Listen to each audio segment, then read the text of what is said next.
Kisah penggali kubur yang menyetubuhi mayat, diusir Rasulullah tapi dosanya diampuni. Ada seorang pemuda Madinah pekerjaannya adalah penggali kubur pada zaman Rasulullah Shallallahu Alaihi Wasallam. Pemuda tersebut tidak hanya menggali kubur, tapi juga mencuri barang berharga yang dikubur bersama mayat. Dalam kitab Duratun Nasihin karya Syekh Utsman bin Hasan, bin Ahmad Asy-Syakir Al-Kahbawi, pemuda Madinah ini mencuri barang milik mayat yang dianggap berharga. Setelah keluarga mayat meninggalkan kuburan, dia akan kembali untuk mendapat barang berharga itu. Dia akan mengambil kain kafan jenazah jika kain itu dianggap berharga. Lalu pada suatu hari, dia menggali kubur untuk seorang gadis yang cantik jelita. Begitu suasana sudah sepi, ia pun menggali kuburan gadis itu dan diambil kain kafannya. Ketika sedang mengambil kain kafan gadis tersebut, dia melihat kecantikan dan keindahan tubuh mayat gadis tersebut. Akhirnya dia pun melampiaskan syahwatnya kepada mayat gadis tersebut. Setelah selesai mengauli jenazah itu, pemuda ini langsung merasakan kegelisahan. Dia merasa dikejar-kejar dosa, maka dia pun memutuskan untuk datang ke Masjid Rasulullah Shallallahu Alaihi Wasallam di Madinah. Di sana dia bertemu dengan Sayyidina Umar bin Khattab. Setelah dia mengucapkan salam kepada Sayyidina Umar, maka dia bertanya dengan penuh rasa takut, "Apa pendapatmu jika ada orang yang berzina?" Sayyidina Umar menjawab, "Jika dia sudah menikah, dia dihukum rajam sampai mati. Jika belum pernah menikah maka akan dicambuk 100 kali, dan diusir dari kampung selama 1 tahun. Lalu pemuda itu bertanya lagi, "Bagaimana jika seseorang itu menzinai mayat dan orang itu belum menikah?" Mendengar pertanyaan itu Sayyidina Umar terdiam sejenak.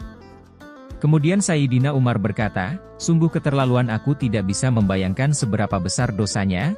Siapa gerangan yang melakukan dosa keji seperti itu?" Dengan penuh rasa takut pemuda itu menjawab, "Aku sendiri Umar. Apakah Allah masih mau mengampuni perbuatanku ini?" Sayyidina Umar terdiam lagi, dan langsung masuk ke dalam masjid dan menangis. Rasulullah yang berada di dalam masjid heran, melihat kondisi Sayyidina Umar yang seperti itu. Setelah mengucapkan salam, Rasulullah Shallallahu Alaihi Wasallam bertanya kepada Sayyidina Umar, "Apa yang membuatnya bersedih seperti itu?" Maka Sayyidina Umar menjawab, "Ya Rasulullah, di luar sana aku menjumpai seorang pemuda yang membuat bulu kuduku berdiri, dan dia ingin bertobat dari dosanya." Kemudian Rasulullah Shallallahu Alaihi Wasallam memerintahkan Sayyidina Umar bin Khattab untuk mengajak pemuda tersebut. Pemuda tersebut menangis terseduh-seduh sehingga membuat Rasulullah Shallallahu Alaihi Wasallam penasaran dan bertanya, "Mengapa engkau menangis wahai anak muda?" Lalu pemuda itu menjawab, "Aku terlalu banyak dosa, aku takut jika Allah akan marah kepadaku ya Rasulullah." Rasulullah kemudian bertanya, "Apakah engkau telah menyekutukan Allah atau engkau membunuh orang yang tidak bersalah?" Pemuda itu menjawab, "Tidak ya Rasul, aku tidak pernah melakukan kedua perbuatan itu." Rasulullah Shallallahu Alaihi Wasallam terus berusaha menghibur anak muda itu dan berkata, "Ketahuilah olehmu anak muda, Allah akan mengampuni dosamu, sekalipun dosanmu sebesar 7 kali lipat langit dan bumi. Apakah dosamu sebesar Ummul Kursi?" Lalu pemuda itu menjawab, "Lebih besar dari itu ya Rasul." Rasulullah bertanya lagi, "Apakah sebesar Arsy?" Sambil menangis pemuda itu menjawab, "Aku kira lebih besar dari itu ya Rasul." Kemudian Rasulullah bertanya lagi, "Sebenarnya dosa apa yang telah kau lakukan? Maka katakanlah kepadaku." Pemuda itu berkata, "Sungguh aku malu mengatakannya." Rasulullah berkata lagi, "Jika tidak kamu katakan, maka dosa itu akan tetap membebani jiwamu." Pemuda itu terdiam sejenak dan mulai memberanikan dirinya untuk mengatakan apa yang telah dia perbuat. Pemuda itu bercerita, 7 tahun aku bekerja sebagai penggali kubur, namun suatu ketika, ada mayat kaum Ansyar, dia masih gadis dan sangat cantik. Secara diam-diam ku gali kembali kuburannya dan ku buka kain kafannya. Pada awalnya aku ingin meninggalkannya tapi syahwatku bergelora, maka ku lampiaskan juga syahwatku ini, lalu setelah itu aku tinggalkan begitu saja. Namun setelah beberapa langkah aku tinggalkan kuburan itu, tiba-tiba mayat itu bangkit dan berkata, 'Sungguh celaka engkau wahai pemuda, apakah engkau tidak malu kepada Tuhan, yang kelak membalasmu di hari kiamat? Pada saat semua orang dituntut balas, engkau membiarkan aku dalam keadaan telanjang, dan berhadas besar di hadapan Tuhanku.'"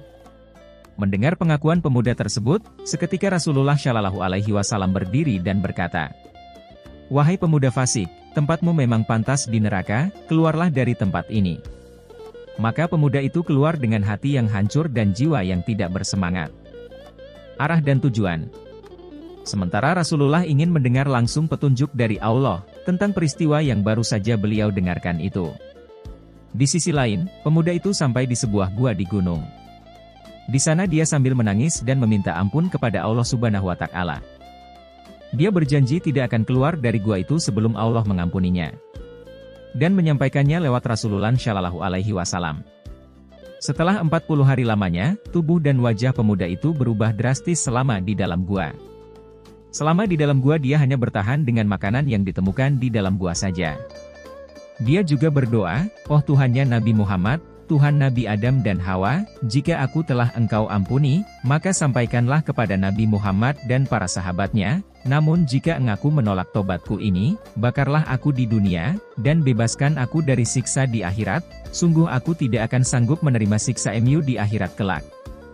Bersamaan dengan itu Allah mengutus malaikat Jibril untuk menemui Rasulullah Shallallahu Alaihi Wasallam, dan malaikat Jibril berkata, "Wahai Muhammad, Allah menyampaikan salam kepadamu," dan Allah bertanya, "Apakah engkau yang menciptakan makhluk?"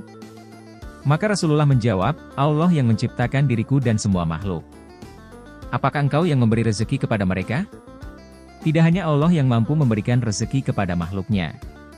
Apakah engkau yang menerima tobat mereka atau engkau yang menghukum mereka atas dosa mereka? Maha suci Allah yang maha pemberi ampunan. Kemudian malaikat Jibril berkata lagi, "Wahai Muhammad, Allah berfirman, maafkanlah hambaku, karena aku telah mengampuninya."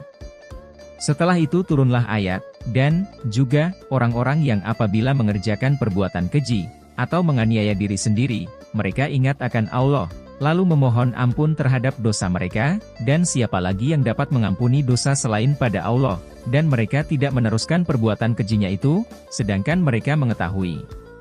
Quran Surah Ali Imran ayat 135.